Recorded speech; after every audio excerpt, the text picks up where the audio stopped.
College থেকে মেয়ের নামে পরপর নালিশ, বয়স কেবল সংখ্যা মাত্র। মালাইকা অরোরা সম্ভবত এই প্রবাদের সবচেয়ে বড় প্রমাণ। তার ক্ষেত্রে বয়স যেন পেছনের দিকে হাঁটে। 50 বছর বয়সেও যে সৌন্দর্যে কোনো ভাঁটা পড়ে না তা প্রমাণ করে দিয়েছেন মালাইকা। শরীর চর্চা, কঠিন ডায়েটে লাবণ্য ও লাস্য ধরে রেখেছেন এই অভিনেত্রী। অল্প বয়স থেকে সৌন্দর্যের পূজারী ছিলেন তিনি। সমস্যায়ও পড়তে হয়েছিল তাকে। একসময় কলেজ থেকে একের পর এক নালিশ আসত মালাইকার নামে। ব্যতিব্যস্ত হয়ে পড়েছিলেন মডেল তথা অভিনেত্রীর মা।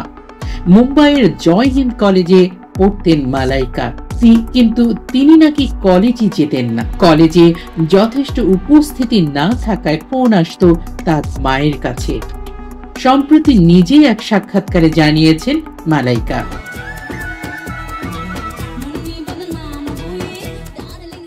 কলেজে পড়তে পড়তে মডেলিং শুরু করেছিলেন অভিনেত্রী।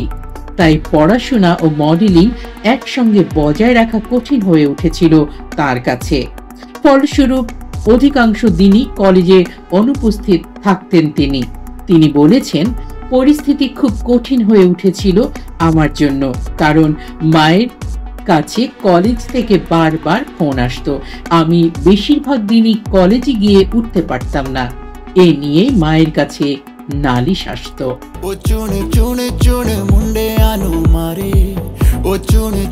বিজ্ঞাপনী চিত্র থেকে মডেলিং এর কাজ শুরু করেছিলেন মালাইকা। বারবার কলেজ থেকে নালিশ আসতে থাকায় মাকে সত্যি কথা বলতে বাধ্য হন অভিনেত্রী। তিনি জানান, মডেলিংই মন দিয়ে করতে চান তিনি, এটাই তার স্বপ্ন। সাক্ষাৎকারে মালাইকাকে প্রশ্ন করা হয়, সেই সময় স্বাধীনতা নাকি খ্যাতি, কোন দিকে ছুটেছিলেন তিনি? উত্তরে তিনি স্পষ্ট জানান, স্বাধীনতাই চাইতেন তিনি। 11 বছর বয়সে মালাইকার বাবা মায়ের বিচ্ছেদ হয়ে যায়। তাই একাকী মায়ের পাশে দাঁড়ানো ও দায়িত্ব নেওয়াও তার লক্ষ্য ছিল সেই সময়ে।